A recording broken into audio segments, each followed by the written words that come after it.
3 લઈને આજે તમારી સામે આવી છું. બરાબર. આ પહેલા ભાગ 1માં આપણે જોયું કે અપૂર્ણાંક એટલે શું, અપૂર્ણાંકમાં ઉપરની સંખ્યાને શું કહેવાય, નીચેની સંખ્યાને શું કહેવાય. બીજા ભાગમાં આપણે જોયું કે અપૂર્ણાંકના પ્રકારો. આજે આપણે શરૂઆત કરીએ કે અપૂર્ણાંકને પૂર્ણાંકમાં કઈ રીતે ફેરવી શકાય. અહીંયા અમુક ઉદાહરણ મેં લખ્યા છે, એ ઉદાહરણને તમને હું સમજાવું તો તમને ખબર પડી જશે કે અપૂર્ણાંકને પૂર્ણાંકમાં કઈ રીતે ફેરવવું.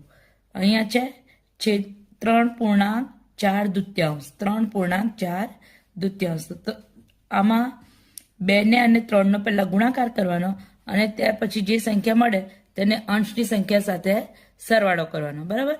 તો 42 6 6 ને 4 10. હવે મિત્રો આમાં જે છેદમાં જે સંખ્યા છે તે આમની આમ જ રહેશે. બરાબર. તો 42 6 વત્તા 4 10, તો 10/2.